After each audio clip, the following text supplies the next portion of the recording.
Certo? Então, gente, do toque era isso. Como eu falei, eu acho uma doença extremamente interessante, curiosa, então eu gosto também bastante de falar. E agora vamos falar das outras que são mais aí... na verdade, essa próxima agora que eu vou falar para vocês é a mais comum de todas, tá? Que é o transtorno de ansiedade generalizada, que nós chamamos aí de TAG, certo?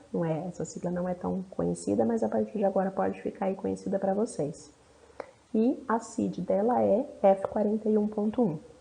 Bom, nunca ouviu falar esse termo, mas acredite que você já conheceu várias pessoas com TAG ou você mesmo pode ter, né? Porque ele é o transtorno de ansiedade então mais comum entre as pessoas que procuram os serviços de saúde. E daí eu já vou puxar uma flechinha aqui para baixo. Quando eu digo procurar o serviço de saúde, não obrigatoriamente eu estou dizendo que eu vou procurar um serviço psiquiátrico. Então, este aqui é o transtorno que faz com que as unidades de saúde da família, as unidades básicas, os prontos-socorros estejam lotados muitas vezes, porque as pessoas buscam os serviços com inúmeras queixas que podem sim ter um fundo totalmente psiquiátrico, né? No caso aqui, uma ansiedade generalizada.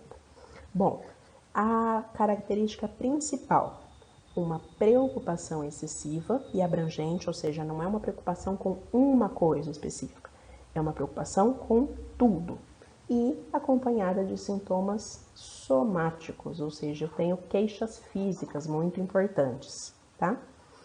Esse transtorno ele tem um comprometimento significativo, né, para a pessoa que sofre, tanto social quanto ocupacional, porque essa pessoa ela deixa de trabalhar muitas vezes por conta dos sintomas que ela está apresentando, desse excesso de preocupação, e os seus relacionamentos todos, né, com família, filhos, marido, tudo também é bastante prejudicado.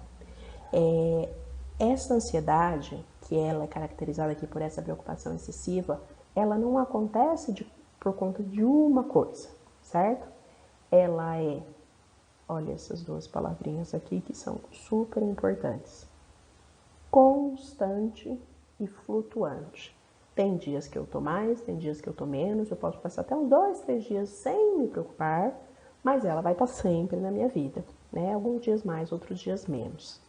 Então, de 3 a 8% da população sofre com a TAG, mais frequente mulheres, então a gente volta a ter aí o predomínio das mulheres, na proporção de duas mulheres para cada homem. O início a partir dos 20 anos, também cada dia aparecendo mais cedo.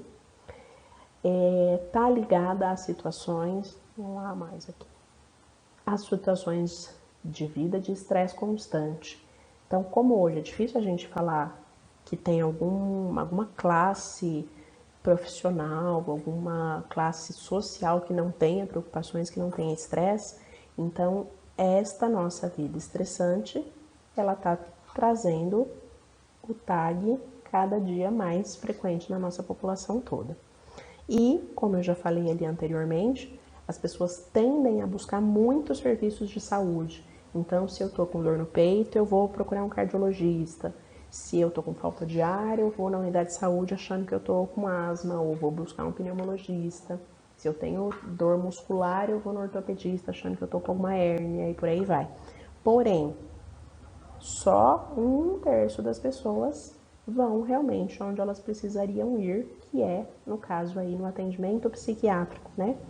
Seja procurando um médico psiquiátrico ou procurando um serviço de saúde mental que tenham outros profissionais para ajudar, tá bom? E em relação ao curso, né, a maneira como essa doença aí vai se desenvolver ao longo da vida, geralmente crônico e geralmente flutuante. Então, esta pessoa ansiosa, ela vai ser ansiosa o resto da vida dela, tendo períodos de melhora e piora. É isso que significa ser aí um crônico e flutuante. Como que é feito o diagnóstico?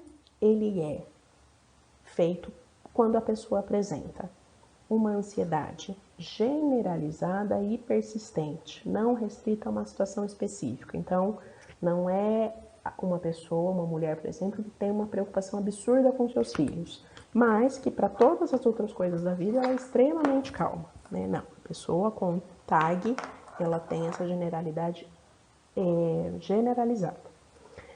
E acompanhada também de queixas clínicas. E daí nós temos 3 áreas principais e muito importantes, porque eu preciso ter pelo menos um fator de cada uma delas para eu fazer esse diagnóstico mesmo da TAG. Então, é preciso haver tensão motora, então seja a partir de sintomas como tremores, abalos, tensão muscular, inquietação, sabe aquela coisa de ficar batendo o pezinho no chão, os dedos assim, uma fadiga fácil, então a pessoa que está sempre cansada, e dores, que talvez sejam os principais, né? Tensão muscular e as dores são aí os principais. Outra coisa que precisa, hiperatividade autonômica. Aqui é a atuação do nosso sistema nervoso autônomo, simpático e parasimpático. A gente não tem controle sobre eles, certo? Então, palpitação, sudorese, sensação de asfixia, as mãos frias e úmidas, dificuldade até para engolir, sensação de nó na garganta, ou parecer que tem um bolo ali na garganta parado. Então, isso. E o próximo, depois eu faço a junção aí dos 3 sintomas. É a área da vigilância, ou que seriam aí os sintomas emocionais, digamos, né? Impaciência, sobressalto, sabe sobressaltos? Aquela pessoa que se assusta com facilidade, né? Então, assim, tá o tempo todo assustada, então ela tá sempre muito vigilante, né? Sensação de incapacidade, então acha que não vai conseguir dar conta de nada. Dificuldade de concentração, insônia, irritabilidade e lapsos de memória. Olha só, né? Talvez eu nunca tenha relacionado que os meus sintomas físicos, né, motores aqui, tivessem a ver com todos os sintomas psíquicos que eu apresento aqui, certo? Bom, na psiquiatria, gente, quando a gente estuda a psiquiatria, acontece muito de eu achar que eu tenho tudo, né? Eu acho que eu tenho todos os transtornos que eu estou estudando. Posso garantir para vocês que os que a gente já viu, o pânico e o toque, pode ser que não sejam mesmo, eles já são mais raros. Mas, se você de fato se identificou com estes sintomas, não é difícil que você tenha sim um transtorno de ansiedade generalizada, tá bom? Ele é mais comum, está extremamente presente entre nós. Acho que vocês todos, né, todos nós, vamos colocar mesmo eu e os colegas mais velhos da turma, estamos numa fase da vida que facilita o desenvolvimento do TAG, e principalmente vocês estando na faculdade, gente, porque isso aqui e isso aqui tudo são extremamente frequentes, é uma rotina de vocês, tá? Então, a vida universitária, ela precipita o transtorno de ansiedade generalizada claramente, certo? Bom, além de eu ter isto, gente, acho que o fator mais importante, tá? Como critério diagnóstico do TAG. Além de eu ter estes sintomas, eu preciso tê-los por 6 meses, tá? Vou fazer bem grandão, bem exagerado aqui, porque são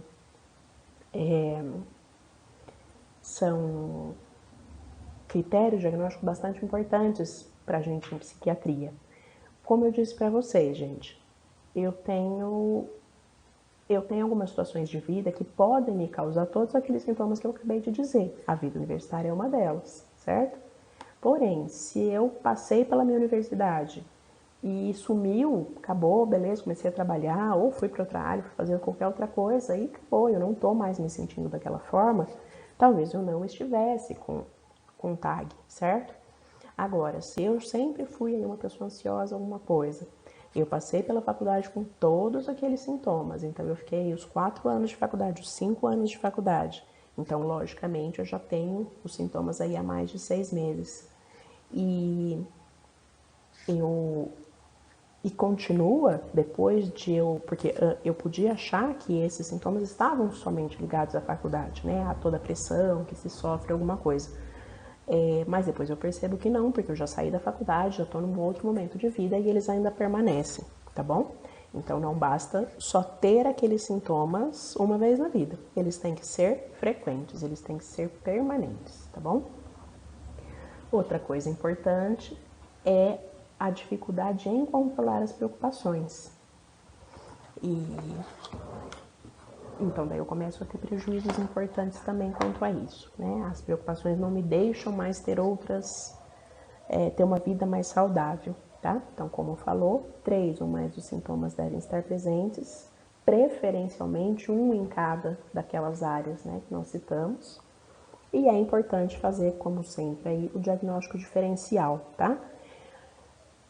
Sabe por que é fácil a gente perceber o diagnóstico diferencial aqui, gente? Porque se eu estou dizendo que para ser TAG eu preciso ter pelo menos 6 meses desses sintomas, todas essas situações aqui, elas já vão ser excluídas, tá? Porque o abuso de drogas ou a abstinência de drogas, outros transtornos de ansiedade, como pânico, toque, fobias e tal, quando eu colho a história, eles não vão se demonstrar com as características do TAG o tempo inteiro por esses 6 meses, certo? Então, o transtorno de TAG, ele não é o diagnóstico de TAG, ele não é difícil de ser feito, tá? Ele tem esses critérios bem definidos e não é difícil não da gente perceber. Beleza? Então, falei que os transtornos aí de ansiedade vão ficar um pouquinho mais simples, né? Acho que o pânico e o toque requerem aí grandes explicações da minha parte. Os próximos, acredito que a gente consiga falar de uma maneira um pouquinho mais simples. Bom, então os próximos aqui, né? Porque quando a gente entra nos transtornos fóbicos ansiosos, que é o F40, eu entro numa grande classe de transtornos, né? Então, não é uma única doença aqui. Bom, fóbicos, né? Perdão, saiu meu microfone aqui. Então, eu preciso diferenciar aí o que é fobia, né? Lembra, a gente já falou lá no começo da aula o que era fobia, o que era o medo e a ansiedade, né? Então, agora eu preciso diferenciar a fobia do medo simples, tá? A fobia, então, gente, ela é um medo irracional, certo? Porque grande parte das vezes ela vem de algo que nem provoca medo em outras pessoas, tá bom? Então, ou pelo menos não a sensação de medo, né? Eu posso ter nojo de uma coisa e tal, mas a pessoa com fobia é medo que ela sente, tá? Irracional. E esse medo ele provoca uma ansiedade antecipatória, então só de pensar no assunto eu já me sinto extremamente ansioso e aquilo é capaz inclusive de provocar até ataques de pânico, tá? E existe um comportamento consciente de esquiva. Então, essa pessoa ela não se afasta do objeto, daquela situação que ela tem medo, que ela tem a fobia, sem saber. Ela se afasta conscientemente. Eu não vou fazer tal coisa, eu não vou, né, me aproximar de tal situação, tá? E essa pessoa sabe que ela está exagerando, tá bom? Isso também é bastante importante como critério diagnóstico. Daí, gente, entre as fobias, nós temos dois grandes tipos de fobia. A primeira delas é a fobia social e depois eu tenho as fobias específicas. Então, a social, ela é classificada aí na CID-10 como F40.1 e ela é o medo excessivo de humilhação ou de embaraço em vários contextos sociais. E assim, gente, podem ser coisas que normalmente causam bastante angústia, é até comum, né, nas pessoas, como, por exemplo, falar em público, né, a questão do público, ela é bastante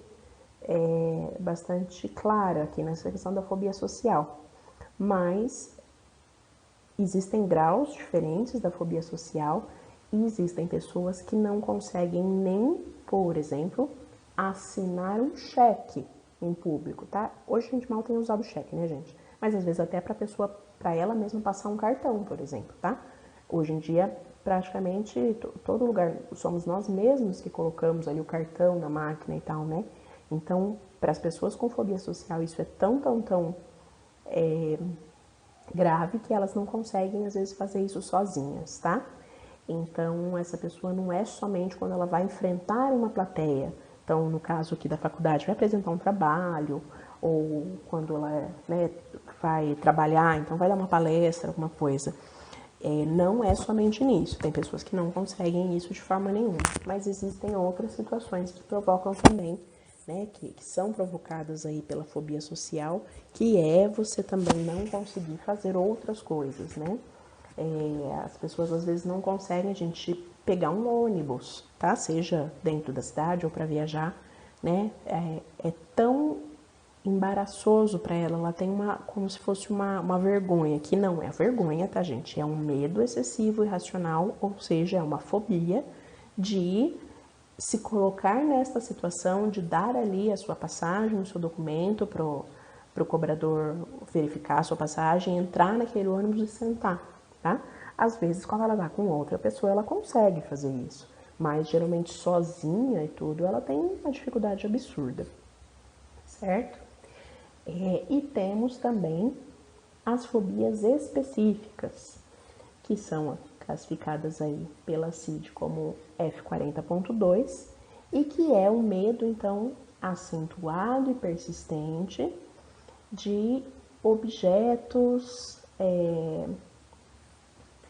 ou claramente discerníveis ou situações isoladas. Então, aqui eu não gosto, na verdade, muito de ficar me usando como exemplo, porque eu tenho um monte de sinais e sintomas aí de um monte de coisa. Mas em relação aqui às fobias, eu posso claramente colocar, eu acho que fica fácil de entender. Eu tenho uma fobia muito importante com barata, né? E eu acredito que tem um pouco, eu tenho algumas situações de altura também que me causam sensações muito ruins. Mas eu vou dizer praticamente só da barata, e dizendo que eu não tenho medo e essa sensação com mais nada, né? Então, por exemplo, se precisar eu pego uma lagartixa com a mão, alguma coisa assim, mas com a barata eu tenho uma situação que é bastante insuportável mesmo. Inclusive, recente aí, faz acho que em torno de um mês mais ou menos, eu tive na minha casa, meu filhinho já estava dormindo e apareceram duas baratas na falta de uma. E foi uma situação muito ruim. Então, e eu achei que eu tinha melhorado um bom tanto, né, das fobias, porém consegui perceber que ainda está bem difícil. Não vou ficar me estendendo aqui tanto, mas conforme for no nosso momento aí, mais tarde a gente, se der tempo, eu converso com vocês, eu conto um pouco aí como é que foram essas situações para que vocês entendam um pouco como que elas podem acontecer, tá bom? Bom, essa fobia, então, ela vai ser classificada de diversas formas, dependendo do tipo de fobia. Então, o que é muito comum? Com animais, então, assim, a barata ela é bastante comum, com cobra, com aranha, com insetos em geral, com aves, com animais de grande porte, por exemplo, cavalo, vaca também, já não é tão comum, mas também pode acontecer. Fobia de acontecimentos naturais, então, tempestade é bastante comum, neblina, de repente, mas não é tão comum, mas pode acontecer. Este outro grande grupo aqui também é bastante frequente e para nossa área da enfermagem isso é terrível, né? Porque a gente precisa ter um manejo muito importante com as pessoas que têm as fobias, então, de injeção, de ferimento, de sangue, né? As fobias situacionais, ou seja, altura, velocidade, calor, né? Então, altura é bastante comum também, lugares fechados também, que é bastante comum, e existem várias outras também aí, elas tem algumas que são bastante raras, mas que podem acontecer. Agora, falando aí da epidemiologia das duas juntas, tá? Tanto da fobia social quanto da específica. Elas são bastante comuns, então, não sei se vocês lembram lá nos primeiros slides, quando eu falei da epidemiologia geral dos transtornos de ansiedade, as fobias, elas entravam, então, como aí, acho que mais de 20, né, por cento, acho que quase 30% aí das pessoas. Então, elas são comuns. De 5 a 15% da população apresenta sintomas fóbicos, né, que geram diferentes graus de incapacitação e sofrimento. Então, existem pessoas que têm sim fobia, sem sombra de dúvida, porém que passam tranquilo com isso, né, e tem algumas pessoas que têm problemas muito graves também quanto a isso e precisam de intervenções aí diferentes. As mulheres são mais suscetíveis a apresentarem as fobias. No entanto, a fobia social, ela é muito frequente nos homens também, tá? Como que a doença aí se desenvolve, né, ao longo da vida? Geralmente é crônico, então raramente você vai ser curado de uma fobia sua, e elas podem, ao contrário, ir piorando se elas não forem tratadas, se elas não forem trabalhadas dessa forma, de uma forma aí para evitar essa piora, né? Características clínicas, agora vamos falar especificamente só aqui da fobia social, então, né? Eu gosto bastante desse desenho aqui para ilustrar, né? Então, é um medo patológico de realizar atividades em público. Então, como eu falei, assinar cheques, ler, comer. Gente, tem pessoas que de forma nenhuma vão numa praça de alimentação de shopping, tá? Porque elas vão estar em público e vão ter que comer em público, certo? Então, falar ou qualquer outra situação de exposição. Essa fobia social, ela gera uma ansiedade antecipatória, ou seja, essa pessoa ela começa a sofrer antes da situação acontecer e acaba então se tornando incapacitante, porque se ela sofre, ela vai evitar que aquilo aconteça, né? Então, eu tenho esse pânico de falar, essa fobia, né, de usar os termos mais certos, aí a gente banaliza. Eu tenho essa fobia, então, de falar em público. E vem um professor e já fala que vai ter um trabalho para fazer. Então, eu já começo a criar todos os tipos de mecanismos de defesa possíveis e imagináveis aí para que eu não precise passar por isso, né? Além, então, desse medo e dessa incapacitação, eu tenho muitos sintomas físicos bastante importantes também, ó. O rubor facial, nem todas as pessoas que ficam ruborizadas, né, ou seja, que ficam ali com o rosto vermelho, de vergonha, alguma coisa, têm fobia social, mas é bastante comum a pessoa que tem fobia social ter este rubor também. Contrações musculares, então essa pessoa ela fica extremamente tensa, e muita ansiedade também acerca do julgamento dos outros, né? O olhar do outro aí que é bastante complicado para ela. Já a fobia específica, ela tem características parecidas. Porém, gente, talvez seja o transtorno de ansiedade mais simples. Acho que mais simples de entender e de tratar. Ela só se torna muito grave quando a gente tem um problema, quando a fobia ela é para algo bastante comum, né? Então, por exemplo, a pessoa ter uma fobia de, sei lá, deixa eu ver o que poderia ser, fobia de, faz tempo que eu não vejo isso, mas eu acho que existe, fobia de calor, por exemplo, essa pessoa começa a ver o sol lá fora e começa o dia a ficar quente, alguma coisa, ela começa a ficar extremamente ansiosa e tal. Puxa vida, isso é muito complicado, porque a gente mora num país, né, numa localização de bastante calor, um clima tropical e tal. Então, pensem em situações que são muito comuns. Se a pessoa apresenta fobia específica para isso, aí a vida dela se torna muito difícil. Porém, quando são situações aqui mais restritas, mais isoladas, essa pessoa ela consegue ter uma vida praticamente normal, a não ser que ela seja exposta a este fator ansiogênico, né?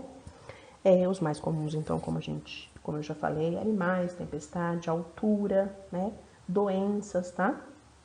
De doenças é bastante comum também.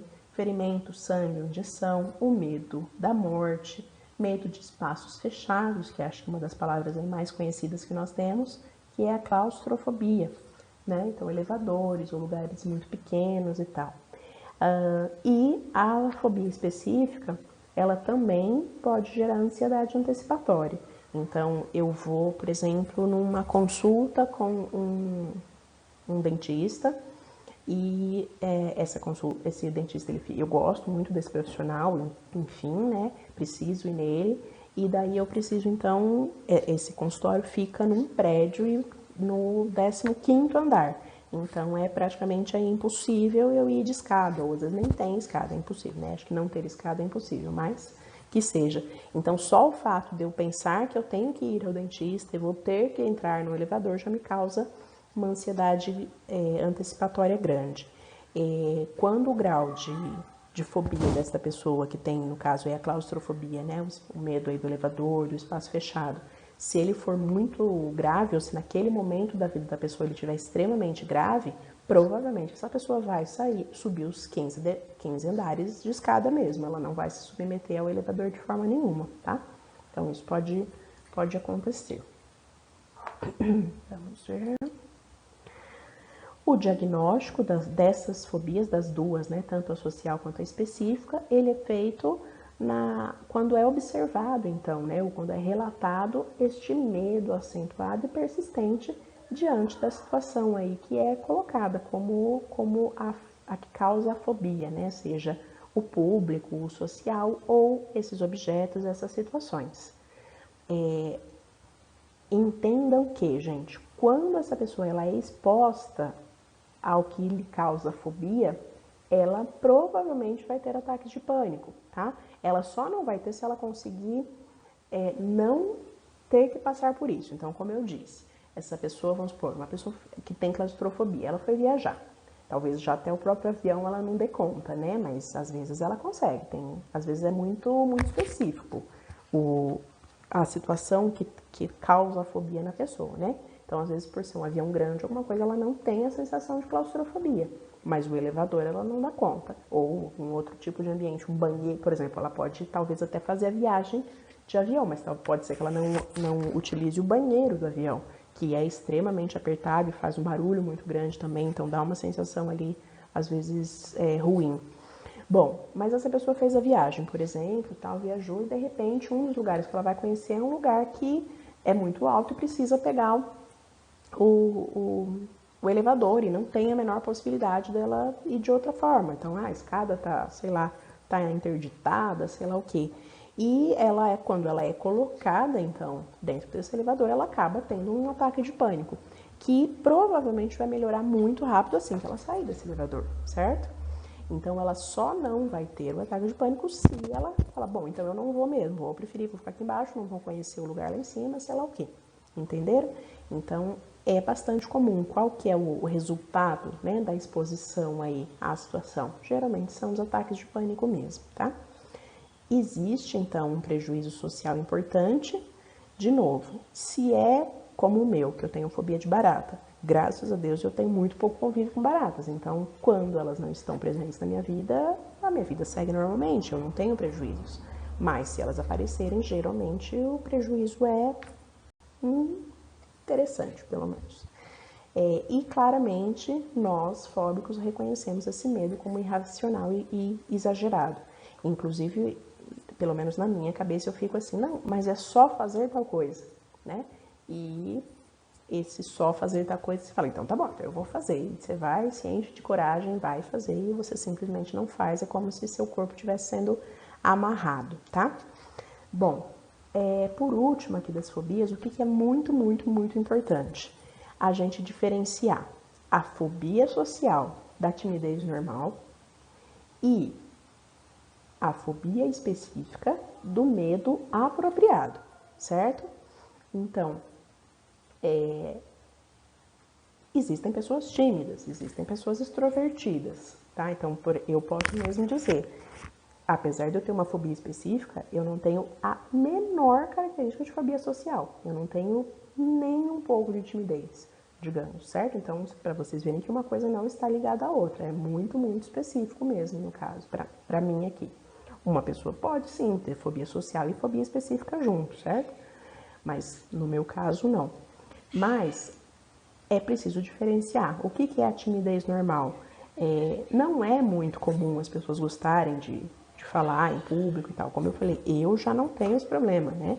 Mas eu entendo claramente que talvez grande parte das pessoas não se sintam confortáveis, porque o julgamento dos outros, os olhares dos outros são aí incômodos e tal. Eu acho que a nossa sociedade brasileira e tudo, ela não é criada para isso, né? Nós não somos muito estimulados a querer nos aparecer, tudo isso. Então, existe algo normal dentro das pessoas serem tímidas e não se sentirem confortáveis aí em, em se expor, certo? Seja para falar, seja para cantar, para se apresentar, o que for. Espero que vocês tenham entendido que a fobia social ela é diferente desta timidez, tá? Assim como é normal ter medo de altura. Pode até ter pessoas que gostem da altura, a gente sabe, né? Pessoas que aí saltam de paraquedas, que escalam, um monte de coisa, né? Tudo bem. Alpinistas, tudo bem. Mas assim, é normal você ter medo de altura, é apropriado, acho que é a melhor palavra, né? Como está escrito aí. É apropriado, até por uma segurança. Então, para que o ser humano se coloque em situação aí de proteção e tudo, é bom que ele tenha um certo medo das coisas. Então, os próprios animais mesmo e tudo, né? Então, puxa, eu não sei se insetos em geral, se eles podem ser perigosos, picar, sei lá, certo? Então, eu posso ter abelha, por exemplo, alguém gosta de abelha, né? Então, enfim, é normal e é apropriado ter um certo receio disso, tá?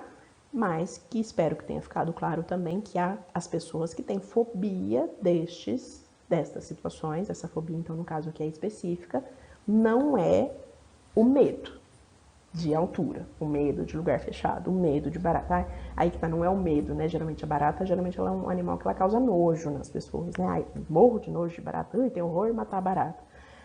No caso meu da fobia, eu não consigo nem me aproximar, nem se ela estiver morta, muito menos matá-la, tá? Então, são graus diferentes aí, tá bom? Espero que tenha ficado claro. Se não tiver ficado, vão aí anotando as dúvidas para que a gente possa ir conversando.